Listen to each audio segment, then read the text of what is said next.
슬리피 할로우의 전설. 허드슨강 동쪽 해안이 움푹하게 팬 넓은 만 가운데 옛 네덜란드 항해사들이 태판지라 불렀던 광활한 강줄기 주변에 작은 시장 마을 혹은 시골 항구가 하나 자리 잡고 있다. 어떤 이들은 이곳을 그린스버그라고 부르지만 대개는 테리타운이라는 이름으로 더 잘 알려져 있다. 전해지는 바로는 옛날 이 인근 마을에 어진 아낙네들이 시장이 서는 날이면 마을 선술집 주변을 떠나지 못하고 서성대는 남편들의 고질적인 습성을 보고 이 이름을 붙였다고 한다. 사실 여부를 장담할 수는 없지만 정확하고 신뢰할 수 있는 기술을 위해 그저 언급해 둘 뿐이다. 이 마을에서 2마일쯤 떨어진 곳에 높은 언덕들로 둘러싸인 작은 골짜기 혹은 아늑한 땅이 하나 있는데 이곳은 온 세상을 통틀어 가장 고요한 장소 중 하나다. 작은 시냇물이 졸졸 흐르며 사람을 잠들게 할 만큼 기분 좋은 속삭임을 전하고 가끔 들려오는 메추라기의 휘파람 소리나 딱따구리의 나무 두드리는 소리만이 이 한결같은 정적을 깨뜨리는 유일한 소리다. 내가 아직 애송이였을 때 처음으로 다람쥐 사냥에 성공했던 곳이 바로 골짜기 한쪽 면에 그늘을 들이운 거대한 호두나무 숲이었다.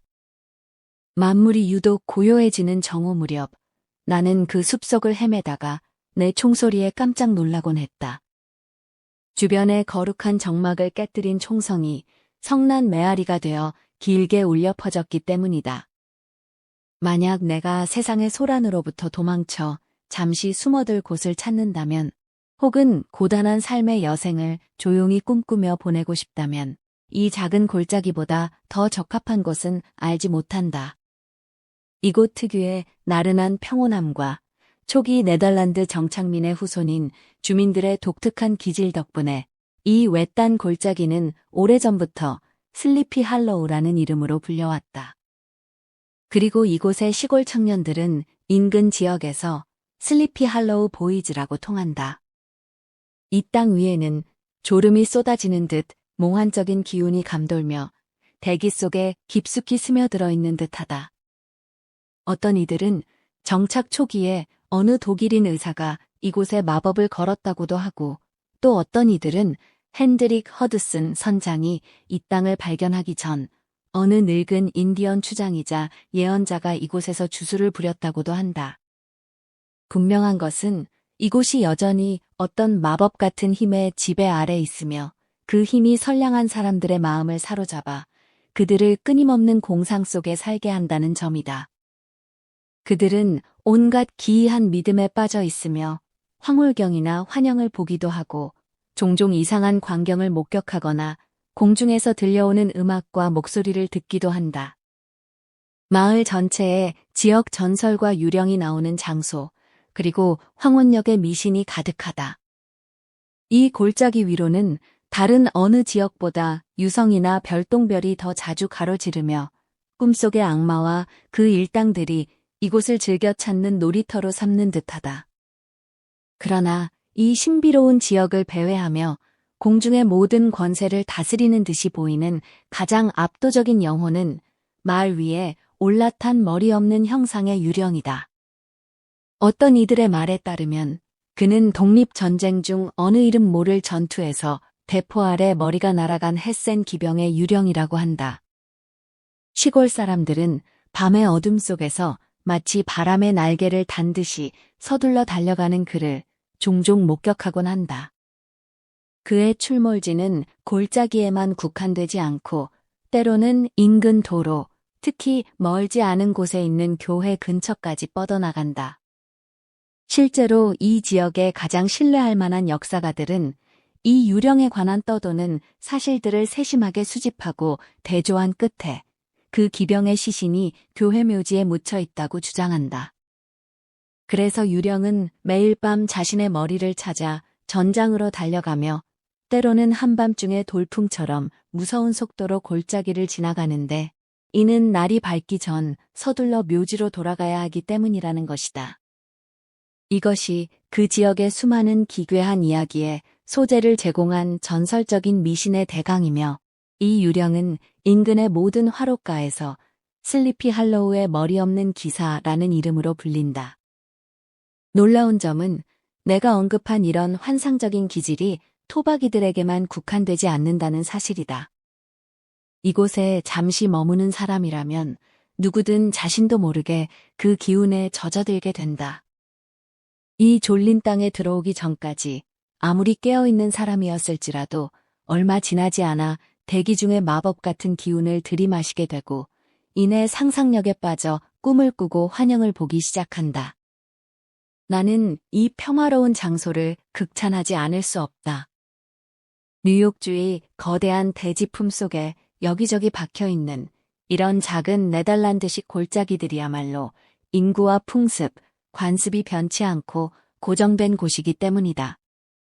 이 불안정한 나라의 다른 지역에서는 끊임없는 변화를 일으키는 이주와 발전의 거센 물결이 몰아치지만 이곳만큼은 그 물결이 눈에 띄지 않게 비껴간다. 그곳들은 마치 빠른 급류 곁에 고여있는 작은 물웅덩이와 같다. 흘러가는 물줄기의 요동에도 아랑곳하지 않고 지푸라기나 거품이 조용히 닷을 내리고 있거나 작은 항구 안을 천천히 맴도는 모습을 볼 수 있는 그런 곳 말이다. 내가 슬리피 할로우의 나른한 그늘을 밟은 지 수년이 흘렀지만 그 아늑한 품 안에서 예전과 똑같은 나무들이 자라고 똑같은 가문들이 여전히 변함없이 살아가고 있을 것임은 의심의 여지가 없다. 미국 역사의 먼 옛날, 그러니까 지금으로부터 약 30년 전쯤 이 외딴 곳에 이카보드 크레인이라는 이름의 건실한 사내가 살고 있었다. 그는 인근 아이들을 가르치기 위해 슬리피 할로우에 기거하고 있었는데 본인의 표현을 빌리자면 그곳에 머무르고 있었다. 그는 코네티컷 출신이었다. 그곳은 숲의 개척자뿐만 아니라 마음의 개척자들을 연방에 공급하며 매년 수많은 변방의 나무꾼과 시골학교 선생들을 배출하는 주이다. 크레인이라는 성은 그의 외모와 아주 잘 어울렸다. 그는 키가 컸지만 몹시 여위였으며 좁은 어깨에 긴 팔다리를 가졌고 소매 밖으로 나온 손은 1마일은 되어 보일 만큼 길게 덜렁거렸다. 삽처럼 커다란 발을 가졌으며 온몸의 골격이 아주 헐겁게 조립된 듯했다. 머리는 작고 윗부분이 평평했으며 커다란 귀와 크고 흐릿한 녹색 눈, 그리고 도요새부리처럼 긴 코를 가지고 있었다. 그래서 그의 모습은 가느다란 목 위에 앉아 바람이 어느 방향에서 부는지 알려주는 풍향계처럼 보였다. 바람 부는 날 펄럭이는 옷을 입고 언덕의 능선을 성큼성큼 걸어가는 그의 모습을 본다면 누군가는 그를 땅에 내려온 기근의 정령이나 옥수수밭에서 도망친 허수아비로 착각했을지도 모른다. 그의 교실은 통나무로 투박하게 지어진 커다란 방 하나짜리 낮은 건물이었다. 창문 중 일부는 유리로 되어 있었지만 일부는 낡은 공책 종이들로 덧대어져 있었다. 수업이 없을 때는 문손잡이에 꼬아 넣은 버드나무 가지와 창문에 덧댄 말뚝으로 아주 교묘하게 잠가 두었다. 덕분에 도둑이 안으로 들어오기는 식은 죽 먹기였지만 밖으로 나가기는 꽤나 곤혹스러웠을 것이다.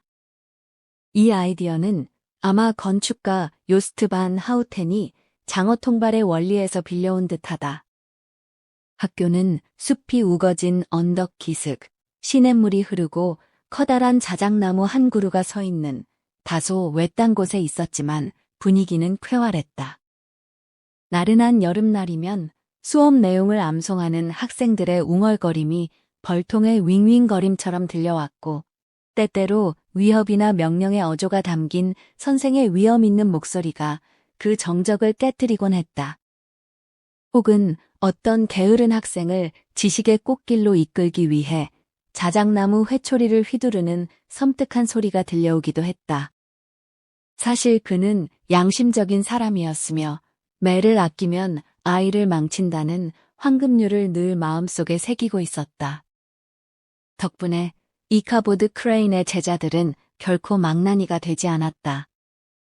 그렇다고 해서 그가 제자들의 고통을 즐기는 잔인한 폭군이었다고 생각해서는 안 된다. 오히려 그는 엄격함보다는 분별력 있게 정의를 집행했다. 약한 아이의 등에서는 짐을 덜어주고 강한 아이에게 그 짐을 지웠다. 회초리를 휘두르기만 해도 움찔거리는 가녀린 아이는 관대하게 넘어갔지만 회초리 세례를 받으면서도 입술을 내밀고 몸을 부풀리며 고집을 피우는 완고한 네덜란드 꼬마에게는 2배의 벌을 내림으로써 정의를 실현했다. 그는 이 모든 행위를 학부모에 대한 의무를 다하는 것이라 불렀다. 그리고 매를 든 뒤에는 늘 고통받는 아이에게 위로가 되도록 이런 말을 덧붙였다. 두고두고 기억하게 될 거다. 나중에 커서 분명 나한테 고마워하게 될 거야. 방과 후가 되면 그는 덩치 큰 아이들과 친구처럼 어울려 놀기도 했다. 휴일 오후에는 예쁜 누나가 있거나 찬장이 넉넉한 인심 좋은 어머니를 둔 어린 학생들의 귀갓길을 배웅해주기도 했다. 사실 제자들과 원만하게 지내는 것은 그에게 꼭 필요한 일이었다. 학교 수업으로 얻는 수입은 적었고 그것만으로는 일용할 양식을 대기에도 벅찼다. 그는 마른 몸매와 달리 아나콘다처럼 위장이 늘어나는 대식가였기 때문이다. 생활비를 충당하기 위해 그는 그 지역 풍습에 따라 자기가 가르치는 학생들의 집을 돌며 숙식을 해결했다. 일주일씩 차례로 이웃집을 돌아다녔는데 자신의 모든 가재도구를 무명 손수건 한 장에 싸서 들고 다녔다. 그의 시골 후원자들은 교육비를 아깝게 여기거나 학교 선생을 배짱이 정도로 생각하는 경향이 있었기에 이카보드 크레인은 그들에게 짐이 되지 않으려 무던히 애를 썼다. 때로는 농장 일을 도와 건초를 만들고 울타리를 수리하거나 말에게 물을 먹이고 소를 몰아오기도 했으며 겨울용 장작을 패기도 했다. 학교라는 작은 왕국에서 누리던 절대적인 권위와 위엄은 잠시 내려놓고 놀라울 정도로 온순하고 부침성 있는 사람이 되었다. 아이들, 특히 막내들을 예뻐해주며 어머니들의 마음을 사기도 했다. 마치 예전에 어린 양을 자비롭게 품었던 용맹한 사자처럼 그는 아이를 한쪽 무릎에 앉히고 다른 쪽 발로는 몇 시간씩 요람을 흔들어주곤 했다. 선생 일 외에도 그는 동네 성가대 대장이었으며 청년들에게 찬송가를 가르쳐 쏠쏠하게 용돈을 벌기도 했다. 일요일마다 교회 갤러리 앞줄에 엄선된 성가대원들을 세워두고 지휘하는 것은 그의 큰 자부심이었다. 속마음으로는 자신이 목사보다 훨씬 더 훌륭하게 임무를 수행하고 있다고 믿었다. 실제로 그의 목소리는 회중 전체의 소리보다 훨씬 더 크게 울려 퍼졌다. 조용한 일요일 아침이면 방앗간 연못 반대편 반 마일 밖까지 들려오는 그 교회 특유의 바이브레이션은 이카보드 크레인의 콧구멍에서 유래된 전통이라는 설이 지배적이다. 이렇게 여러 가지 수단을 동원해 흔히 말하는 수단과 방법을 가리지 않는 기발한 방식으로 이 건실한 교육자는 나름대로 잘 버텨나갔다. 정신노동의 고충을 모르는 이들은 그의 삶이 놀랄 만큼 편안할 것이라 생각하곤 했다.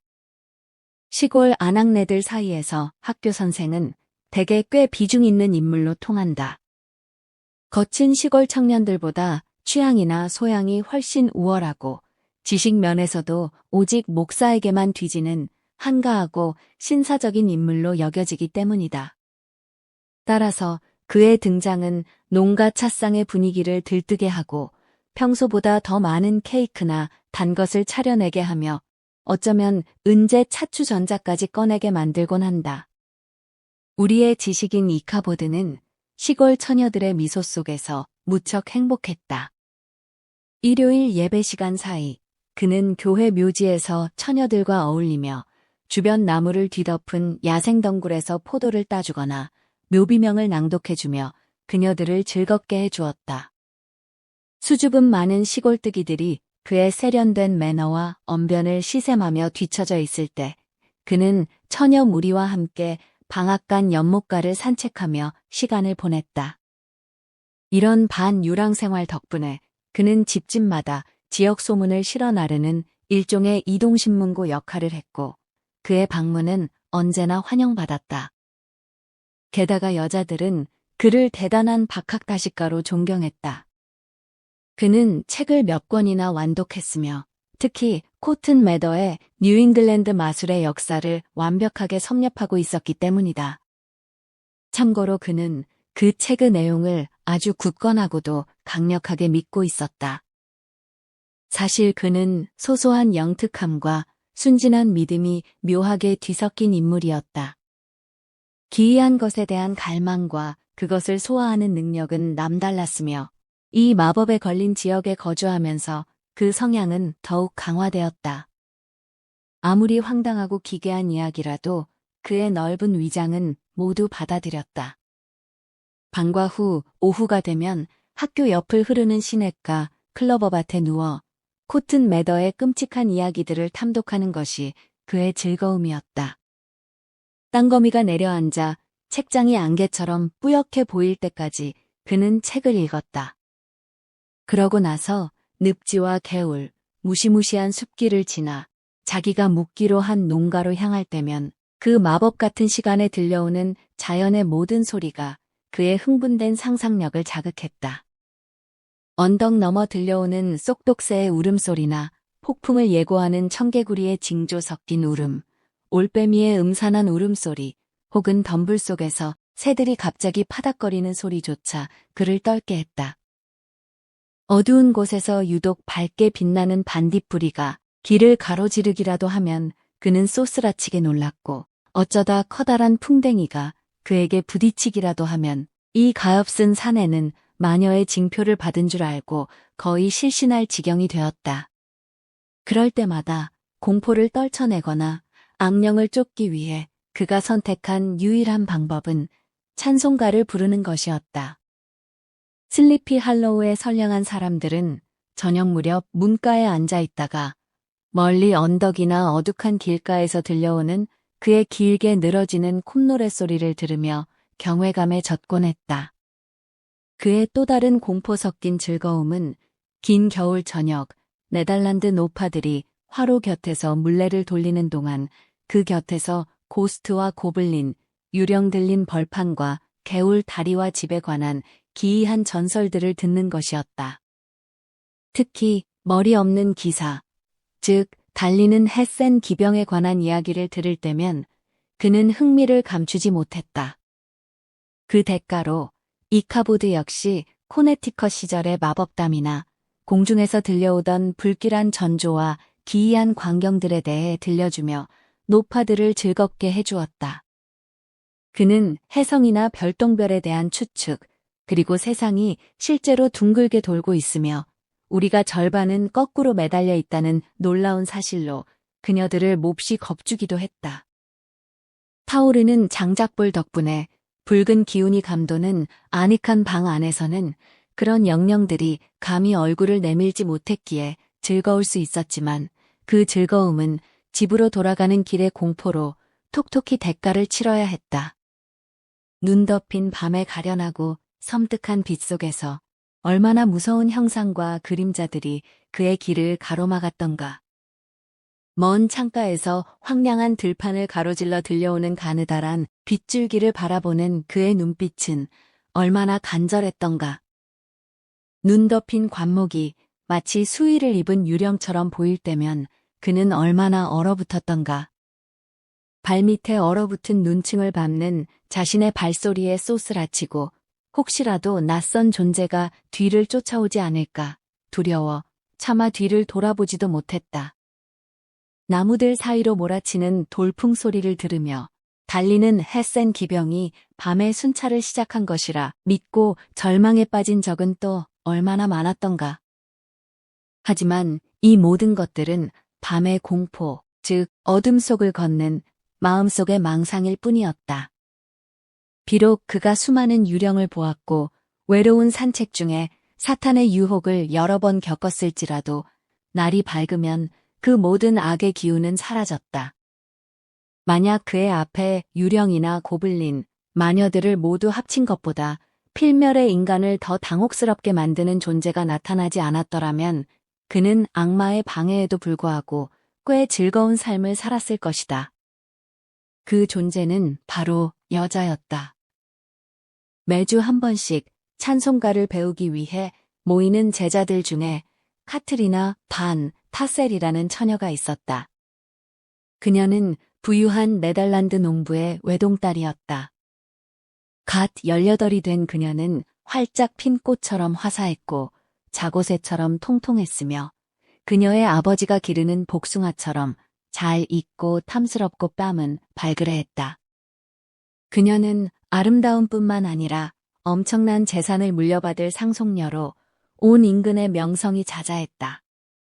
게다가 그녀는 약간의 교태도 부릴 줄 알았는데 그녀의 매력을 돋보이게 하는 고전과 현대가 섞인 옷차림에서 그 기질이 묻어났다. 그녀는 고조 할머니가 사르담에서 가져온 순금 장신구를 걸쳤고 옛날 스타일의 매혹적인 가슴 장식을 했으며 인근에서 가장 예쁜 발과 발목을 드러내기 위해 도발적일 만큼 짧은 치마를 입었다. 이카보드 크레인은 이성에 대해 부드럽고 어리석은 마음을 가지고 있었다. 따라서 이토록 유혹적인 존재가 그의 눈에 들어온 것은 결코 이상한 일이 아니었다. 특히 그가 그녀의 집을 방문한 뒤로는 더욱 그랬다. 늙은 발투스 반 타셀은 번창하고 만족스러우며 너그러운 마음씨를 지닌 농부의 전형이었다. 그는 자신의 농장 경계 밖으로 시선을 돌리는 법이 거의 없었지만 농장 안의 모든 것은 아늑하고 행복하며 상태가 좋았다. 그는 부유함에 만족했지만 자만하지 않았고 생활 방식보다는 그 풍요로움 자체에 자부심을 느꼈다. 그의 저택은 허드슨강 기슭, 네덜란드 농부들이 둥지를 틀기 좋아하는 푸르고 비옥한 구석진 땅에 자리 잡고 있었다. 커다란 느릅나무가 넓은 가지를 들이우고 있고 그 아래 통으로 만든 작은 우물에서는 달콤하고 부드러운 물이 솟아올랐다. 그 물은 풀밭을 가로질러 빛나며 흘러가 오리나무와 버드나무 사이를 흐르는 작은 시내로 스며들었다. 농가 옆에는 교회만큼이나 거대한 창고가 있었는데 창고의 모든 창문과 틈새로는 농장의 보물들이 넘쳐날 듯이 보였다. 아침부터 밤까지 도리깨 소리가 활기차게 들려왔고 처마 밑에서는 제비들이 지저귀며 날아다녔다. 지붕 위에서는 비둘기들이 햇볕을 쬐며 고개를 갸우뚱거리거나 부부끼리 다정하게 구구대고 있었다.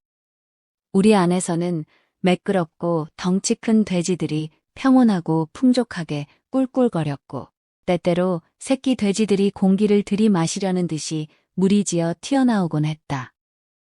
인접한 연못에서는 눈처럼 하얀 거위 군단이 오리 함대를 호위하며 떠다녔고 칠면조 부대는 마당을 누비며 울어댔다. 뿔닭들은 성미 급한 아낙네들처럼 투덜대는 소리를 내며 주변을 서성거렸다. 창고 문 앞에서는 남편이자 전사, 신사의 표상인 위풍당당한 수탉이 윤기나는 날개를 퍼덕이며 마음껏 울어댔다.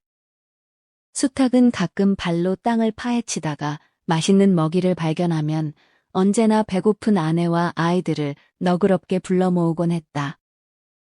이 호화로운 겨울 먹거리의 약속을 바라보며 선생 이카보드는 입가에 군침이 돌았다.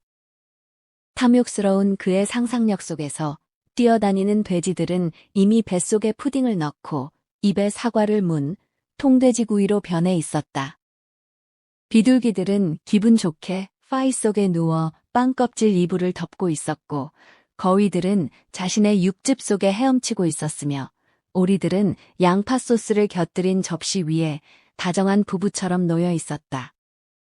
돼지들에게서는 미래의 매끄러운 베이컨과 즙이 많은 햄을 보았고 칠면조는 날개 아래 모래주머니를 품고 소세지 목걸이를 건 채 정갈하게 구워진 모습으로 보였다.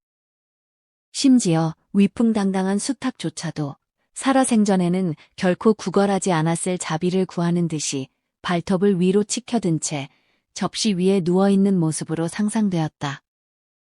황홀경에 빠진 이카보드는 이 모든 것을 상상하며 그의 커다란 녹색 눈을 굴렸다.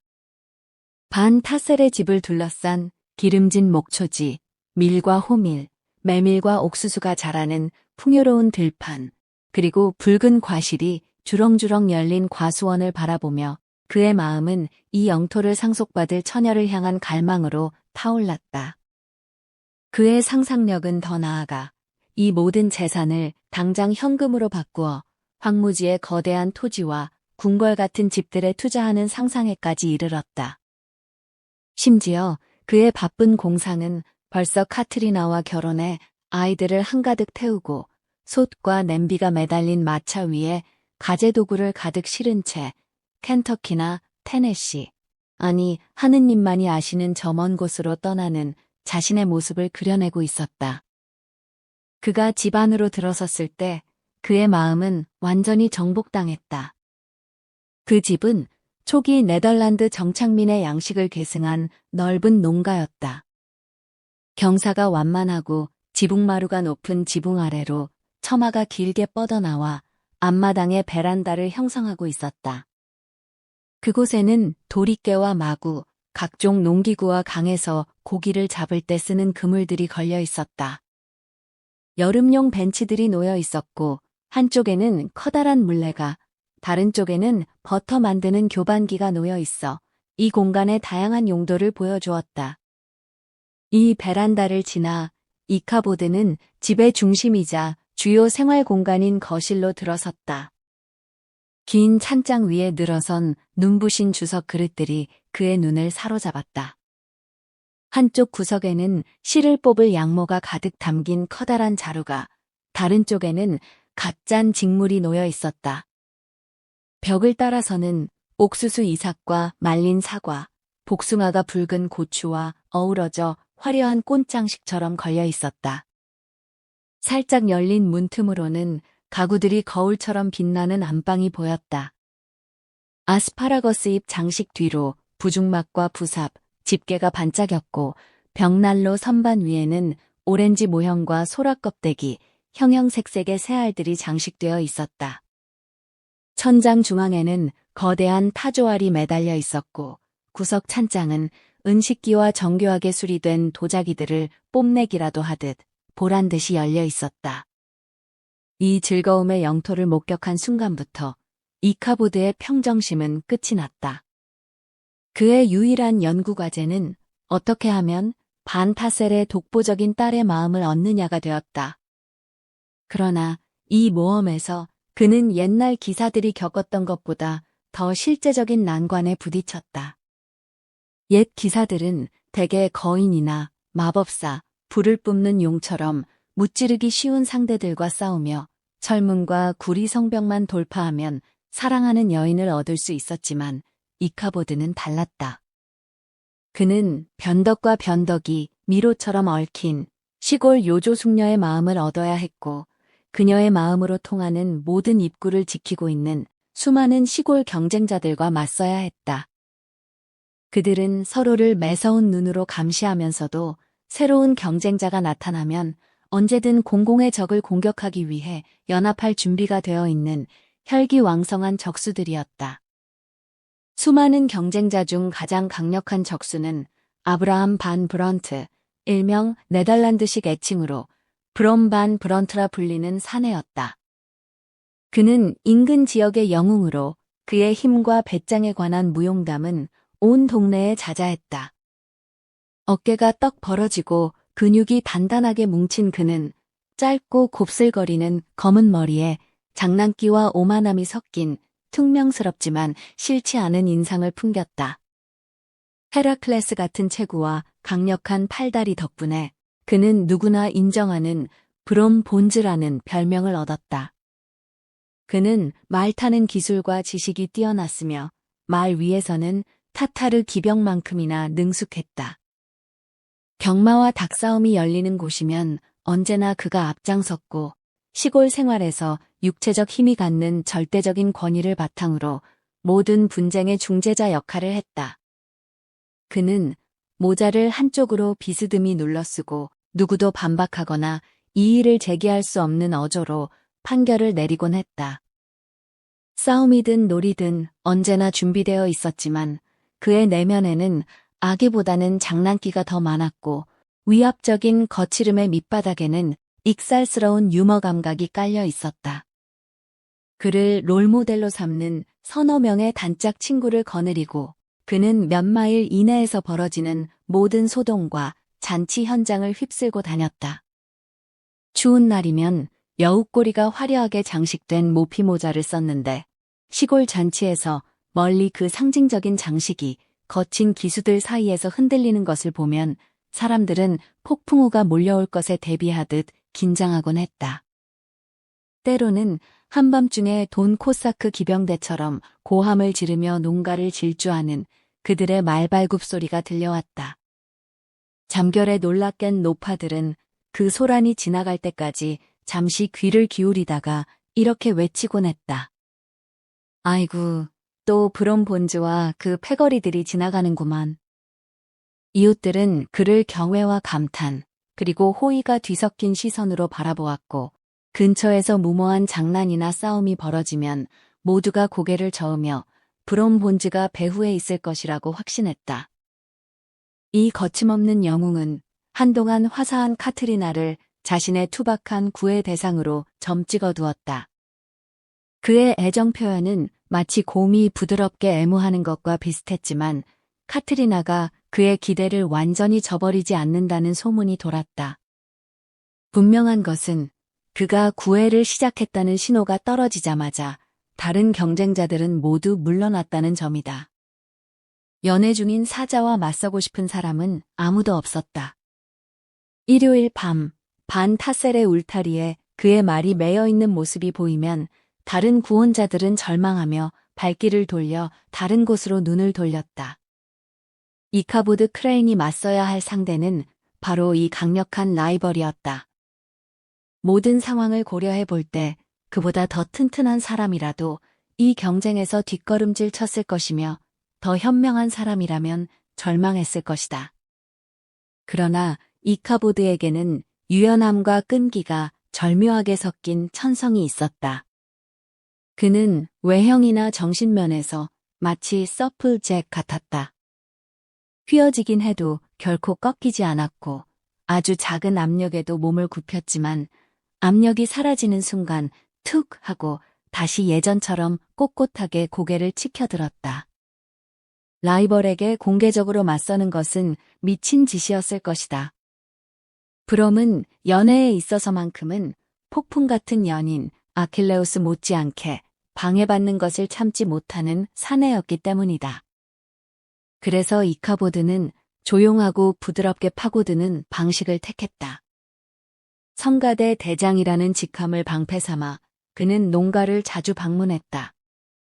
연인들의 앞길을 가로막는 부모의 참견 따위는 걱정할 필요가 없었다. 발트 반 타셀은 관대하고 유순한 영혼이었다. 그는 자신의 파이프 담배보다 딸을 더 사랑했고 합리적인 사람이자 훌륭한 아버지답게 딸이 원하는 대로 무엇이든 하게 두었다. 그의 유능한 아내 역시 집안일을 돌보고 가금류를 관리하느라 바빴다. 그녀는 오리와 거위는 미련한 짐승이라 돌봐야 하지만 딸아이는 스스로를 잘 챙길 줄 안다고 현명하게 판단했다. 그리하여 바지런한 아낙네가 집안에서 분주히 움직이거나 베란다 한쪽에서 물레를 돌리는 동안 정직한 발트는 반대편에 앉아 저녁 담배를 피우며 창고의 꼭대기 풍향계 위에서 양손에 칼을 들고 용맹하게 바람과 싸우는 작은 나무 병사의 활약을 지켜보곤 했다. 그 사이 이카보드는 커다란 느릅나무 아래 샘가에서 혹은 연인의 웅변에 가장 유리한 시간인 황혼역에 산책하며 카트리나에게 구애를 이어갔다. 여자의 마음을 어떻게 사로잡고 얻는지는 나도 잘 알지 못한다. 내게 여심이란 언제나 수수께끼이자 감탄의 대상이었다. 어떤 마음은 단 하나의 약점이나 입구만 있는 것 같지만 어떤 마음은 1000개의 통로가 있어 수천 가지 방법으로 공략할 수 있는 것 같다. 전자를 얻는 것은 기술의 승리지만 후자를 지켜내는 것은 더 큰 전략이 필요한 일이다. 남자는 모든 문과 창문에서 자신의 요새를 지키기 위해 싸워야 하기 때문이다. 그러므로 수천 개의 평범한 마음을 얻은 자도 명성을 얻을 자격이 있지만 교태 넘치는 여자의 마음을 독점적으로 지배하는 자야말로 진정한 영웅이라 할 수 있다. 분명한 것은 브롬 본즈의 상황이 예전 같지 않다는 점이었다. 이카보드 크레인이 구애를 시작한 순간부터 브롬의 지위는 눈에 띄게 하락했다. 일요일 밤마다 울타리에 매여 있던 그의 말은 더 이상 보이지 않았고 브롬과 슬리피 할로우의 선생 사이에는 치명적인 원한 관계가 형성되었다. 본성에 거친 기사도 정신이 있던 브롬은 차라리 옛날 방랑 기사들처럼 정정당당하게 1대1 결투로 승부를 내고 싶어 했다. 하지만 이카보드는 상대의 압도적인 힘을 잘 알고 있었기에 결코 결투장에 나가지 않았다. 그는 브롬이 그 선생 놈을 반으로 접어서 학교 책장에 처박아 버리겠다 라고 호언장담하는 소리를 엿들었고 그에게 기회를 주지 않을 만큼 영악했다. 이 집요하게 평화적인 태도는 브롬을 몹시 화나게 했다. 결국 브롬은 자신의 기질인 시골스러운 익사를 발휘해 라이벌에게 무례한 장난을 치는 수밖에 없었다. 이카보드는 브롬과 그의 거친 기수 패거리들의 기발한 박해 대상이 되었다. 그들은 이카보드의 평화로운 영토를 침범했다. 굴뚝을 막아 성가대 연습실을 연기로 가득 채웠고 튼튼하게 잠겨있던 학교 건물에 밤중에 침입해 모든 것을 엉망진창으로 만들어 놓았다. 가엾은 선생은 온 동네 마녀들이 여기서 정기 모임이라도 여는 줄 알았다. 하지만 더 괴로웠던 점은 브롬이 카트리나 앞에서 그를 조롱할 기회를 놓치지 않았다는 사실이다. 브롬은 기르던 개에게 우스꽝스럽게 낑낑대는 법을 가르친 뒤 이카보드의 경쟁자로 소개하며 그녀에게 찬송가를 가르치게 했다. 이런 상황은 한동안 지속되었지만 양측의 대립 구도에 결정적인 변화는 없었다.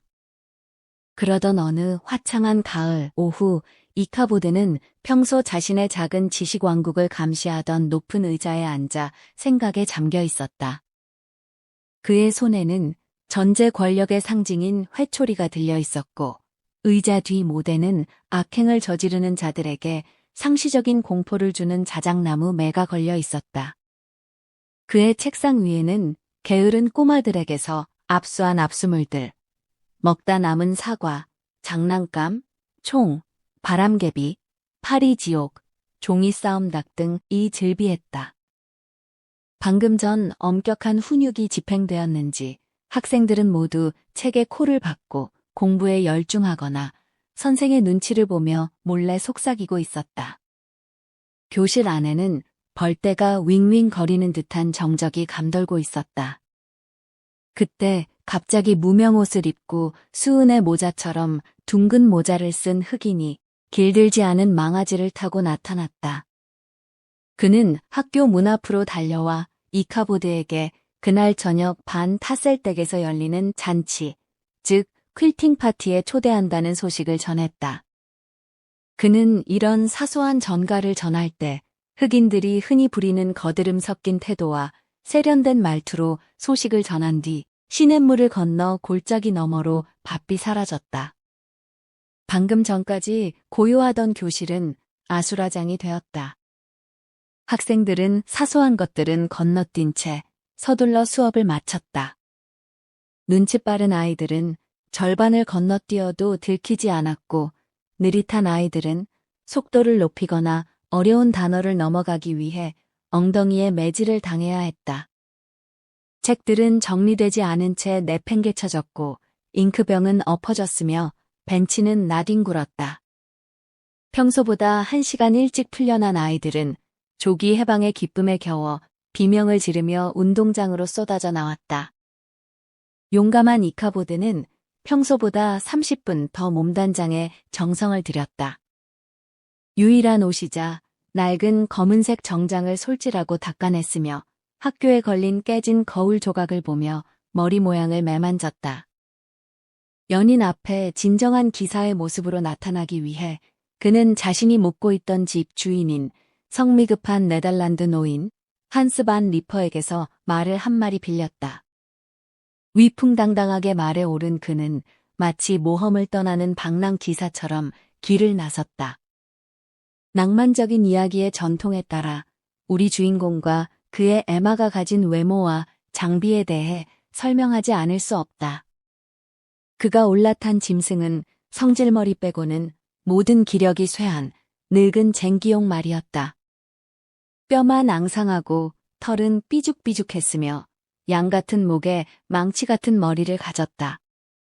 녹슨 듯한 갈기와 꼬리는 엉겨붙어 있었고 한쪽 눈은 동공을 잃어 유령처럼 흐릿했지만 다른 쪽 눈에는 악마 같은 광기가 번뜩였다. 건파우더라는 이름으로 보아 한때는 혈기왕성했을 것이 분명했다. 실제로 이 말은 성질 급한 주인 반 리퍼가 가장 아끼던 말이었는데 주인의 사나운 기운이 말에게 전해진 듯했다. 겉보기엔 늙고 지쳤어도 그 안에는 동네의 어떤 어린 암말보다 더 지독한 악마가 숨어 있었다.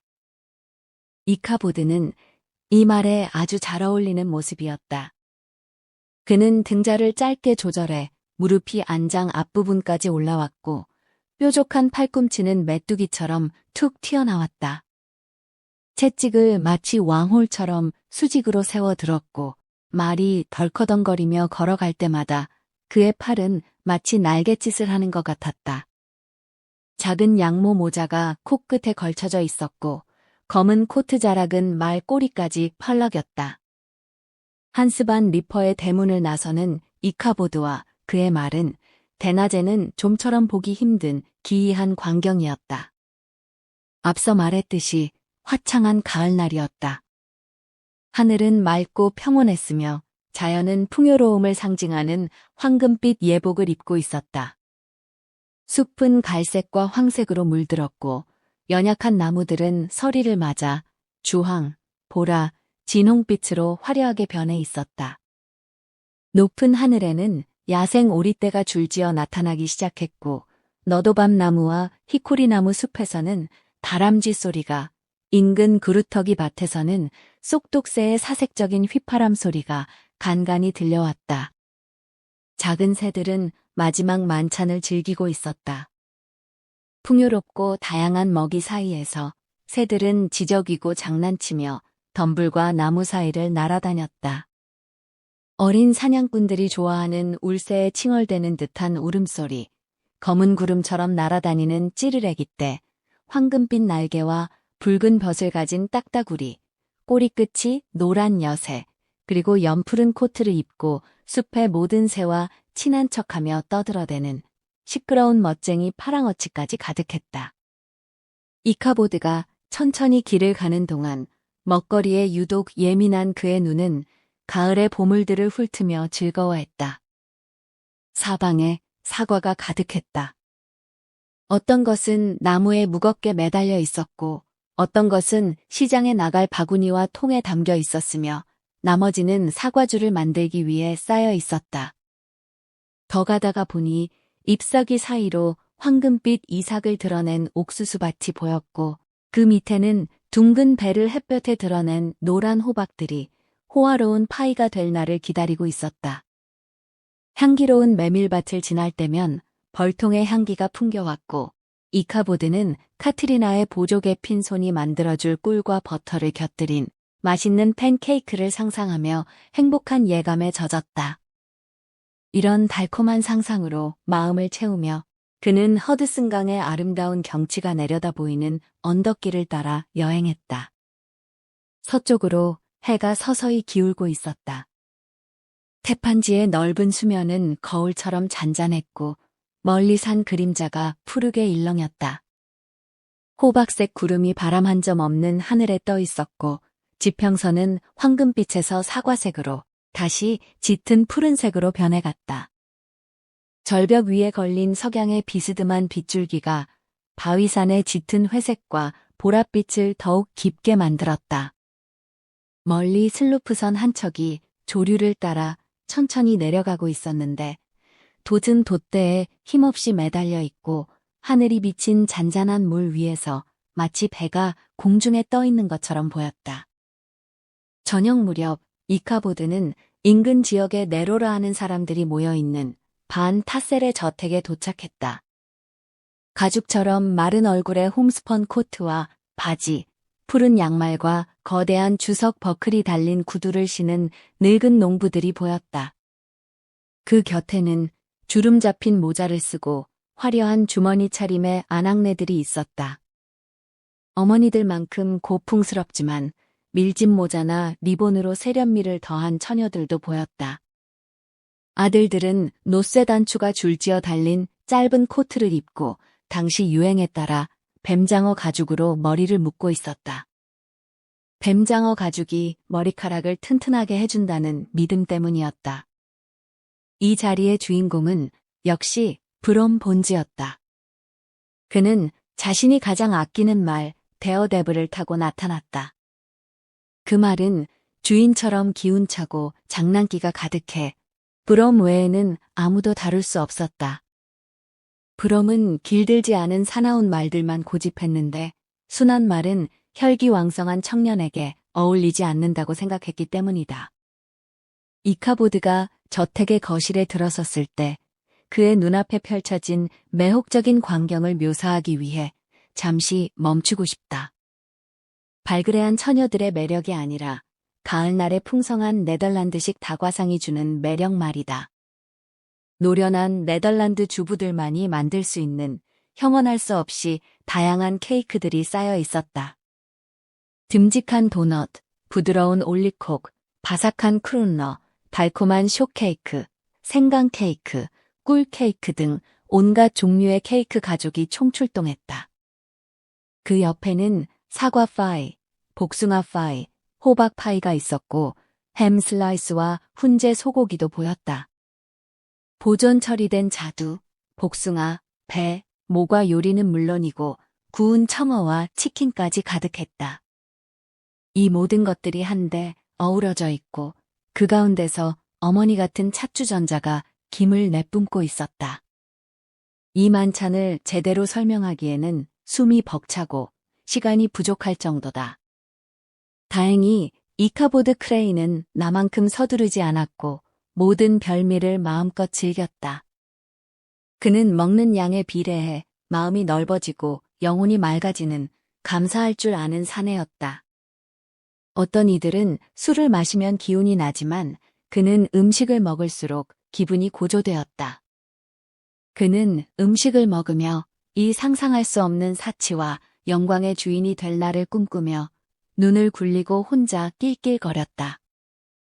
그러면 저 낡은 학교 건물과는 당장 작별하고 한스 반 리퍼 같은 인색한 후원자들에게 손가락질을 하며 자신을 친구라 부르는 떠돌이 선생들을 발로 차버릴 수 있을 것이라 생각했다. 늙은 발투스 반 타셀은 보름달처럼 둥글고 인자한 얼굴로 손님들 사이를 누볐다. 그의 환대는 짧지만 강렬했다. 악수를 하거나 어깨를 툭 치고 크게 웃으며 마음껏 드시게 라고 권하는 것이 전부였다. 이제 거실에서 들려오는 음악 소리가 춤의 시작을 알렸다. 악사는 50년 넘게 이 동네의 이동 오케스트라 역할을 해온 백발이 성성한 흑인 노인이었다. 그의 악기는 주인만큼이나 낡고 부서져 있었다. 그는 대부분의 시간을 두세 개의 현으로 소리를 냈지만 활을 움직일 때마다 고개를 끄덕이고 새로운 커플이 춤을 시작할 때마다 발을 구르며 흥을 돋웠다. 이카보드는 자신의 노래 실력만큼이나 춤 실력에도 자부심이 있었다. 그의 온몸과 신경 중 쉬고 있는 곳은 하나도 없었다. 그의 헐렁한 몸이 온 방안을 휘저으며 덜컹거리는 모습은 마치 춤의 수호성인 성 비투스가 직접 강림한 듯이 보였다. 농장과 인근에서 모여든 흑인들은 문과 창가에서 피라미드처럼 층을 이루어 구경하며 하얀 눈동자를 굴리고 입가에 하얀 치아를 드러내며 즐거워했다. 아이들을 때리던 선생이 이토록 활기차고 즐거울 수 있을까? 그는 사랑하는 여인을 파트너로 맞아 그녀의 미소를 받으며 구애의 눈빛을 보냈고 질투에 휩싸인 브롬 본즈는 구석에 혼자 앉아 생각에 잠겨 있었다. 춤이 끝나자 이카보드는 노인들 무리에 합류했다. 그들은 베란다 한쪽에서 반 타셀과 함께 담배를 피우며 옛날 이야기와 전쟁담을 나누고 있었다. 당시 이 동네는 역사와 위인들의 이야기가 풍부한 축복받은 곳이었다. 전쟁 중에 영국군과 미국군의 전선이 이 근처를 지나갔기에 약탈과 피난민, 카우보이 등이 들끓던 곳이었다. 이제 시간이 충분히 흘러 각자 자신의 이야기에 적당한 허구를 섞어 자신을 영웅으로 묘사하기에 딱 좋은 시기였다. 낡은 철 제9파운드 대포로 영국 호위함을 거의 잡을 뻔했지만 6번째 발사에서 대포가 터지는 바람에 실패했다는 푸른 수염의 네덜란드인 도피 마틀링의 이야기가 있었다. 또 이름을 밝힐 수 없는 어느 부유한 신사는 화이트 플레인스 전투에서 작은 칼 한 자루로 머스킷 총알을 막아냈는데 총알이 칼날을 타고 휘돌아 손잡이에서 튕겨나가는 것을 직접 느꼈다고 했다. 그는 그 증거로 약간 휭 칼 손잡이를 언제든 보여줄 준비가 되어 있었다. 그 외에도 자신이 전쟁을 승리로 이끄는데 결정적인 역할을 했다고 믿는 수많은 영웅이 있었다. 하지만 뒤이어 나온 유령 이야기에 비하면 이런 것들은 아무것도 아니었다. 이 동네는 전설의 보고였다. 이런 조용하고 오래된 정착지일수록 미신이 번성하기 마련이다. 사람들의 이동이 잦은 대도시에서는 유령들이 묘지에서 첫 잠을 자고 몸을 뒤척이기도 전에 친구들이 이사를 가버려 유령들이 밤에 마시를 나와도 아는 체할 사람이 없지만 이런 네덜란드 공동체는 다르다. 이곳의 초자연적인 이야기가 많은 결정적인 이유는 의심할 바 없이 슬리피 할로우가 가깝기 때문이었다. 그 유령 들린 지역에서 불어오는 공기에는 전염성이 있어 온 땅에 꿈과 환상을 퍼뜨렸다. 잔치에는 슬리피 할로우 주민들도 여러 참석했고 그들은 평소처럼 기이한 전설들을 풀어놓았다. 불운한 안드레 소령이 붙잡혔던 커다란 나무 근처에서 들려오는 곡소리와 장래 행렬 이야기, 겨울밤 폭풍이 오기 전 눈 속에서 죽어간 여인의 비명소리가 들린다는 레이븐록의 하얀 여인 이야기도 나왔다. 하지만 이야기의 중심은 역시 슬리피 할로우의 머리 없는 기사였다. 최근에 여러 번 목격되었다는 그는 매일 밤 교회 묘지의 무덤 사이에 말을 메어둔다고 했다. 이 외딴 교회는 늘 고뇌하는 영혼들이 즐겨 찾는 장소였다. 언덕 위에 아카시아 나무와 거대한 느릅나무로 둘러싸인 하얀 벽의 교회는 은둔의 그늘 속에서 빛나는 기독교적 순결함처럼 보였다. 그 아래로는 은빛 수면이 펼쳐져 있고 허드슨강의 푸른 언덕들이 보였다. 햇살이 평온하게 내리쬐는 풀 덮인 묘지를 보면 죽은 자들이 진정으로 평화롭게 쉴 수 있는 곳처럼 느껴졌다. 교회 한쪽에는 울창한 숲이 우거진 골짜기가 있고 바위와 쓰러진 나무 사이로 시냇물이 흐르고 있었다. 교회에서 멀지 않은 깊고 검은 물 위에는 예전에 나무다리가 놓여 있었다. 다리로 이어지는 길과 다리 위는 커다란 나무들이 들이운 그늘 때문에 낮에도 어두웠고 밤에는 공포스러운 어둠이 깔렸다. 그곳이 바로 머리 없는 기사가 가장 자주 출몰하는 장소였다. 유령을 전혀 믿지 않던 늙은 브라우어의 이야기도 나왔다. 그는 슬리피 할로우 순찰을 마치고 돌아오던 기사를 만나 억지로 그의 말 뒤에 타게 되었는데 덤불과 늪을 지나 다리에 도착하자 기사가 갑자기 해골로 변하더니 브라우어를 시냇물에 던져버리고 천둥 소리와 함께 나무 꼭대기 너머로 사라졌다는 이야기였다. 브롬 본즈는 이 이야기에 맞서 자신은 그 달리는 헬센 기병을 별거 아닌 기수 취급했다며 훨씬 더 놀라운 모험담을 늘어놓았다. 어느 날 밤 싱싱 마을에서 돌아오던 길에 그 기사에게 추월당했는데 브롬은 그에게 펀치한 사발을 걸고 경주를 제안했다고 한다. 그의 에마 데어데블이 유령 말을 압도하며 이기고 있었지만 교회 다리에 도착하자마자 햇센 기병이 불꽃과 함께 사라져버려서 내기에서 이기지 못했다는 것이다. 파이프 불빛만이 간간히 비치는 어둠 속에서 낮게 읊조리는 이 이야기들은 이카보드의 마음속에 깊이 각인되었다. 그는 자신이 아끼는 작가 코튼 매더의 이야기와 고향 코네티컷에서 벌어진 기이한 일들, 그리고 슬리피 할로우 밤길에서 직접 본 공포스러운 광경들을 들려주며 화답했다. 이제 잔치는 서서히 막을 내렸다. 늙은 농부들은 가족들을 마차에 태웠고 골짜기 너머로 멀어지는 마차 소리가 한동안 들려왔다. 처녀들은 연인의 말 뒤에 올라탔고 그들의 쾌활한 웃음소리는 말발굽 소리와 섞여 고요한 숲길에 메아리치다가 점차 사라졌다. 소란스럽던 잔치 현장은 이제 정막과 고요만이 남았다. 이카보드만이 시골 연인들의 관습에 따라 상속녀와 단둘이 대화를 나누기 위해 뒤에 남았다. 그는 자신이 이제 성공가도에 올랐다고 굳게 믿고 있었다. 하지만 두 사람 사이에 어떤 대화가 오갔는지는 알 수 없다. 다만 분명한 것은 그리 오래 지나지 않아 이카보드가 몹시 낙담하고 풀이 죽은 모습으로 나타났다는 점이다. 아, 여자들이란 그 처녀가 교묘한 장난을 친 것일까? 가여운 선생을 격려한 것이 알고 보니 라이벌인 브롬을 자극하기 위한 수단에 불과했던 것일까? 하늘만이 아실 일이다. 이카보드는 사랑하는 여인의 마음을 얻은 정복자가 아니라 남의 닭장을 털다 들킨 도둑 같은 표정으로 살금살금 빠져나왔다. 그는 평소 탐욕스럽게 바라보던 농장의 풍요로운 풍경은 쳐다보지도 않은 채 마구간으로 직행했다.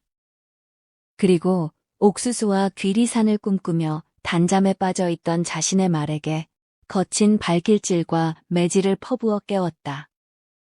이카보드가 무거운 마음으로 산길을 따라 집으로 향할 때는 바로 마법이 시작되는 깊은 밤이었다. 낮에 그토록 즐겁게 지나온 길이 이제는 자신의 기분만큼이나 음산했다. 저 멀리 아래로는 태판지의 어두운 수면이 펼쳐져 있었고 정박한 배들의 돛대만이 간간히 보였다. 자정의 정적 속에서 강 건너편에 개 짖는 소리가 들려왔지만 너무도 막연하고 희미해 인간의 충실한 친구가 멀리 있다는 느낌만 줄 뿐이었다. 가끔 들려오는 숱하게 울음소리는 마치 꿈결처럼 멀게 느껴졌다. 주변에는 생명의 흔적이라곤 없었고 가끔 들리는 귀뚜라미의 슬픈 지저귀니나 늪지 청개구리의 투덜거림만이 잠자리가 불편해 뒤척이는 소리처럼 들릴 뿐이었다. 오후에 들었던 온갖 유령과 귀신 이야기가 이제 그의 머릿속에 가득 찼다. 밤은 점점 깊어갔고 별들은 하늘 속으로 더 깊이 숨어버린 듯 했으며 흘러가는 구름이 가끔 별빛마저 가려버렸다. 그는 이토록 외롭고 처량한 기분을 느껴본 적이 없었다.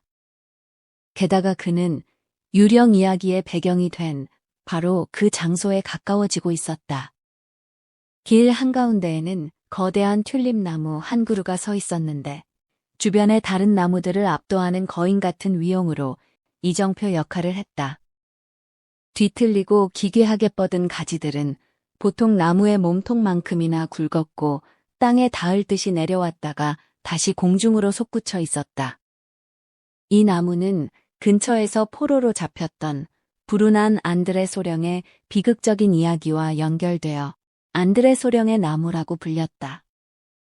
사람들은 그에 대한 동정심과 그 나무에서 들리는 비명소리나 기이한 광경에 대한 미신 때문에 이 나무를 경외와 공포의 시선으로 바라보았다. 이 무시무시한 나무에 다가가며 이카보드는 공포를 잊으려 휘파람을 불기 시작했다. 자신의 휘파람 소리에 응답이 들린 것 같았지만 그것은 마른 나뭇가지 사이를 스치는 날카로운 돌풍일 뿐이었다. 좀 더 가까이 다가갔을 때 나무 한가운데에 하얀 무언가가 매달려 있는 것 같아 휘파람을 멈추고 살펴보니 벼락을 맞아 하얀 속살을 드러낸 나무의 상처 부위였다. 갑자기 신음소리가 들려와 그는 이가 떨리고 무릎이 안장에 부딪힐 정도로 놀랐지만 그것 역시 바람에 굵은 가지끼리 부딪히며 내는 소리였다. 그는 무사히 나무를 지나쳤지만 새로운 위협이 앞에 기다리고 있었다. 그 나무에서 200야드쯤 떨어진 곳에 작은 시내가 길을 가로질러 와일리 늪지대라고 불리는 울창한 숲으로 흐르고 있었다. 몇 개의 통나무를 나란히 놓아 만든 다리가 이 시내 위에 걸쳐져 있었다. 시내가 숲으로 들어가는 길목에는 오크나무와 밤나무들이 야생 포도덩굴과 뒤엉켜 동굴 같은 어둠을 만들고 있었다. 이 다리를 건너는 것이 가장 큰 시련이었다. 바로 이곳이 안드레 소령이 붙잡힌 지점이었고 기습을 위해 매복했던 건장한 농부들이 숨어 있던 곳이 바로 그 밤나무와 덩굴 아래였다. 그 이후로 이곳은 유령이 나오는 개울로 여겨졌으며 어두워진 뒤 혼자 이곳을 지나야 하는 학생들에게는 공포 그 자체였다. 이카보드가 시내에 가까워지자 심장이 세차게 고동치기 시작했다. 그는 결심을 굳힌 듯이 말의 옆구리를 대여섯 번 걷어찼고 기세를 몰아 다리를 가로지르려 했다. 하지만 심술궂은 늙은 말 건파우더는 앞으로 나가는 대신 옆으로 비틀거리더니 울타리를 들이받았다. 지체될수록 공포가 커진 이카보드는 반대쪽 고삐를 잡아당기며 발로 힘껏 걷어찼으나 소용없었다. 말이 움직이긴 했지만 그것은 길 반대편에 찔레꽃과 오리나무 덤불 속으로 돌진하는 것뿐이었다. 선생은 건파우더의 앙상한 옆구리에 채찍질과 발길질을 퍼부었다. 말은 콧김을 뿜으며 앞으로 달려나갔지만 다리 바로 앞에서 어찌나 갑작스럽게 멈췄는지 이카보드는 말머리 너머로 고꾸라질 뻔했다. 바로 그 순간 다리 옆에서 물을 첨벙거리는 육중한 발소리가 이카보드의 예민한 귀에 포착되었다. 숲의 짙은 그림자 속 시냇가 가장자리에 거대하고 형체도 불분명한 무언가가 우뚝 솟아 있었다. 그것은 움직이지 않은 채 어둠 속에 몸을 웅크리고 있었는데 마치 여행자를 덮치려고 기다리는 거대한 괴물 같았다. 겁에 질린 선생의 머리카락이 공포로 곤두섰다. 이제 어떻게 해야 할까? 돌아서 도망치기엔 너무 늦었고 설령 유령이나 귀신이라 한들 바람을 타고 날아다니는 존재를 따돌릴 가망이 있겠는가? 그는 쥐어짜낸 용기를 방패 삼아 떨리는 목소리로 물었다. 누구냐? 아무 대답이 없었다. 그는 더 떨리는 목소리로 다시 물었지만 역시 대답은 돌아오지 않았다. 그는 고집불통인 건파우더의 옆구리를 다시 한번 때리고는 두 눈을 질끈 감고 절박한 마음으로 찬송가를 부르기 시작했다. 그러자 공포의 대상이던 검은 형체가 움직이더니 단숨에 길 한가운데로 뛰어 올라왔다. 어둡고 음산한 밤이었지만 정체불명의 형체가 어느 정도 드러났다. 그는 체구가 거대한 기사였고 아주 건장한 검은 말을 타고 있었다. 그는 해를 가하거나 친근하게 굴지도 않은 채 그저 길 한쪽으로 비켜나 건파우더에 보지 못하는 눈 쪽에서 나란히 걸어갔다. 공포와 고집을 꺾은 건파우더도 이제는 걷기 시작했다. 이카보드는 이 기묘한 심야의 동행자가 전혀 반갑지 않았다. 그는 브롬 본즈가 겪었다는 햇센 기병 이야기를 떠올리며 상대를 따돌리기 위해 말의 속도를 높였다. 그러나 낯선 기사 역시 똑같은 속도로 말을 몰았다. 이카보드가 속도를 늦추고 걸어가자 상대도 똑같이 멈췄다. 가슴이 철렁 내려앉은 이카보드는 다시 찬송가를 부르려 했으나 바짝 마른 혀가 입천장에 붙어 단 한 소절도 나오지 않았다. 끈질긴 동행자의 침울하고도 고집스러운 침묵에는 신비로우면서도 소름 끼치는 구석이 있었다. 그 공포의 원인은 곧 밝혀졌다. 언덕 위로 올라가자 기사의 모습이 하늘을 배경으로 선명하게 드러났다. 거대한 체구에 망토를 두른 그 형체를 보고 이카보드는 경악했다. 그는 머리가 없었다. 더욱 끔찍한 것은 어깨 위에 있어야 할 머리가 안장 앞머리에 얹혀 있었다는 사실이다. 공포는 절망으로 변했다. 이카보드는 갑작스러운 움직임으로 유령을 따돌리길 바라며 건파우더에게 발길질과 매질을 퍼부었다. 하지만 유령 역시 똑같이 뛰어올랐다. 그들은 돌이 튀고 불꽃이 번쩍이는 가운데 사력을 다해 질주했다. 이카보드의 깡마른 몸은 말머리 너머로 길게 뻗었고 낡은 옷자락은 허공에 펄럭였다. 그들은 이제 슬리피 할로우로 꺾어지는 길에 도달했다. 그러나 무언가에 홀린 듯한 건파우더는 원래 길로 가지 않고 반대편 왼쪽 내리막길로 곤두박질 치듯 달려갔다. 이 길은 나무 그늘이 드리워진 모래 골짜기를 지나 유령 이야기로 유명한 다리로 이어지며 그 너머에는 하얀 교회가 서 있는 푸른 언덕이 있었다. 말의 공포 덕분에 서툰 기수인 이카보드가 추격전에서 유리한 듯이 보였으나 골짜기 중간쯤 왔을 때 안장의 복대가 끊어지고 말았다. 그는 안장이 미끄러지는 것을 느끼고 안장 앞머리를 붙잡으려 애썼으나 소용없었다. 그는 안장이 땅에 떨어져 추격자의 말발굽에 짓밟히는 소리를 들으며 간신히 건파우더의 목을 껴안아 매달렸다. 잠시 한스 반 리퍼의 분노가 머릿속을 스쳐 지나갔다. 그것은 그가 아끼는 일요일용 안장이었기 때문이다. 하지만 그런 사소한 걱정을 할 때가 아니었다. 유령은 바로 뒤터까지 쫓아왔고 서툰 기수인 이카보드는 말 등뼈 위에서 몸이 쪼개질 듯한 충격을 견디며 위태롭게 매달려 있었다. 나뭇가지 사이로 공간이 생기며 교회 다리가 가까워졌다는 희망이 보였다. 시냇물에 비친 은색 별빛이 그 희망이 틀리지 않았음을 알려주었다. 나무 너머로 교회의 하얀 벽이 희미하게 빛나고 있었다. 그는 브롬 본즈의 경쟁자였던 유령이 사라졌다는 그 장소를 떠올렸다. 저 다리에 닿기만 하면 살 수 있어. 이카보드는 생각했다. 바로 그때 뒤에서 검은 말의 거친 숨소리가 들려왔고 뜨거운 입김마저 느껴지는 듯했다. 이카보드가 마지막 힘을 다해 말 옆구리를 걷어차자 건파우더는 다리 위로 뛰어올랐다. 울림판 위를 천둥처럼 지나 반대편에 도착한 이카보드는 유령이 규칙대로 불꽃과 유황 속으로 사라지는지 확인하기 위해 뒤를 돌아보았다. 그 순간 유령이 등자 위로 몸을 일으키더니 자신의 머리를 이카보드에게 내던지려 하고 있었다.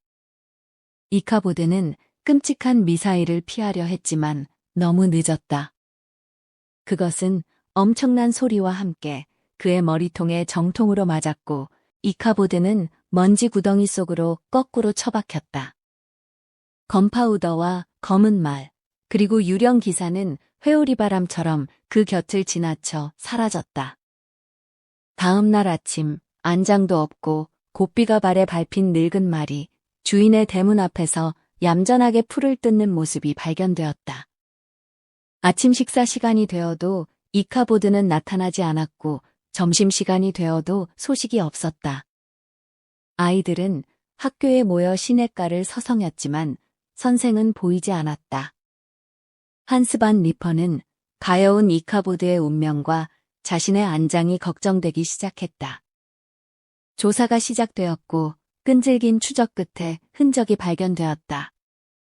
교회로 가는 길목에서 흙탕물에 짓밟힌 안장이 발견되었고 다리까지 이어진 말발굽 자국은 그들이 얼마나 맹렬한 속도로 달렸는지 보여주었다. 그리고 물이 깊고 검게 흐르는 시냇가에서 이카보드의 모자와 그 옆에 박살난 호박 한 덩이가 발견되었다. 시냇물을 샅샅이 뒤졌지만 선생의 시신은 찾을 수 없었다. 유산 집행인이 된 한스 반 리퍼는 이카보드의 유품인 보다리를 열어보았다. 거기에는 셔츠 2벌 반, 목도리 2개, 양말 2켤레, 낡은 코드로이 바지, 녹슨 면도기, 손때 묻은 찬송가책, 그리고 고장난 피치파이프가 전부였다. 학교의 책과 가구는 마을 소유였으나 코튼 매더의 마법의 역사, 뉴잉글랜드 연감, 그리고 꿈풀이 책은 이카보드의 것이었다. 마지막 책 안에는 반 타셀의 상속녀에게 바치려다 실패한 시 구절들이 적힌 종이가 들어있었다. 한스 반 리퍼는 이 마법책들과 시 나부랭이들을 즉시 불태워버렸고 그날 이후로 자식들을 학교에 보내지 않기로 결심했다. 읽고 쓰는 법을 배워서 좋은 꼴을 본 적이 없다는 이유였다.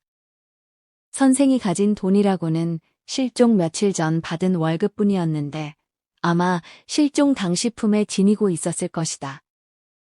그 다음 일요일 교회에서는 이 신비로운 사건을 두고 온갖 추측이 난무했다. 사람들은 묘지와 다리, 모자가 발견된 장소에 모여 웅성거렸다. 브라우어와 브롬 본즈의 이야기가 다시 소환되었고 사람들은 현재 상황과 비교해본 끝에 이카보드가 헤센 기병에게 끌려갔다는 결론을 내렸다. 그는 미혼이었고 빚도 없었기에 누구도 더 이상 그를 걱정하지 않았다. 학교는 다른 곳으로 옮겨졌고 다른 선생이 그 자리를 대신했다. 몇 년 후 뉴욕에 다녀온 한 늙은 농부의 말에 따르면 이카보드 크레이는 여전히 살아있다고 한다. 그는 유령과 한스 반 리퍼에 대한 공포, 그리고 카트리나에게 거절당한 굴욕 때문에 마을을 떠났다는 것이다. 그는 먼 곳으로 가서 교직 생활과 법률 공부를 병행했고 변호사가 되어 정치계에 입문한 뒤 마침내 판사가 되었다고 했다. 라이벌이 사라진 직후 카트리나와 승리감에 도취해 결혼한 브롬 본즈는 이카보드의 이야기가 나올 때마다 묘한 표정을 지었다. 특히 호박 이야기가 나오면 늘 호탕하게 웃음을 터뜨렸는데 이 때문에 일부 사람들은 그가 진실을 알고 있을 거라 의심했다. 하지만 이 동네 일을 가장 잘하는 노파들은 이카보드가 초자연적인 힘에 의해 사라졌다고 오늘날까지 믿고 있다. 이 이야기는 겨울밤 화롯가에서 가장 사랑받는 전설이 되었다. 다리는 이전보다 더 미신적인 공포의 대상이 되었고 그래서인지 최근에는 길을 바꿔 방앗간 연못 쪽으로 교회에 접근하게 되었다. 버려진 학교 건물은 곧 폐허가 되었고 이카보드의 유령이 나온다는 소문이 돌았다. 고요한 여름 저녁 집으로 돌아가던 농부들은 슬리피 할로우의 적막한 고요 속에서 들려오는 그의 쓸쓸한 찬송가 소리를 들은 것만 같은 기분에 휩싸이곤 한다. 작품 해설. 미신과 욕망이 뒤엉킨 마을의 전설. 이 작품은 단순한 유령 이야기를 넘어 근대 미국 문학이 태동하던 시기에 사회적 역동성과 인간의 욕망을 절묘하게 포착한 수작입니다. 이 작품의 핵심은 두 주인공 이카보드 크레인과 브롬 본즈가 상징하는 가치의 충돌에 있습니다. 이카보드는 외부에서 유입된 지식인 계층을 대변합니다. 그는 지식을 갖췄으나 한편으로는 미신에 취약하고 풍요로운 정착지에 무혈입성하여 안락한 삶을 얻으려는 기회주의적 외지인의 초상을 보여줍니다. 반면 브롬 본즈는 거칠지만 생명력 넘치는 공동체의 질서와 육체적 힘을 상징합니다. 결국 이카보드가 보이지 않는 공포에 굴복해 자취를 감추는 결말은 추상적인 지식과 미신적 공포가 현실의 구체적인 힘에 패배하는 과정을 풍자적으로 그려낸 것입니다. 또한 작품의 배경인 슬리피 할로우는 급변하는 미국 사회에서 빗겨나 있는 정체된 공간이자 상상력이 현실을 압도하는 몽환적인 무대입니다. 작가는 이곳을 통해 인간의 상상력이 어떻게 실체 없는 유령을 만들어내고 그것이 다시 현실의 권력 구조에 어떻게 이용되는지를 보여줍니다. 이카보드를 쫓던 머리 없는 기사가 사실은 브롬 본즈가 던진 호박이었을지 모른다는 암시는 공포의 본질이 외부의 초자연적인 존재가 아니라 우리 내면의 허영과 불안에 있음을 시사합니다. 결국 이 소설은 정착과 유랑, 이성과 미신, 그리고 욕망과 현실 사이의 간극을 익살스러운 문체로 풀어낸 사회적 우화입니다. 오늘날까지 이 작품이 사랑받는 이유는 우리 역시 각자의 호박, 즉 스스로 만들어낸 실체 없는 불안에 쫓기며 살아가고 있는 것은 아닌지 묻고 있기 때문일 것입니다.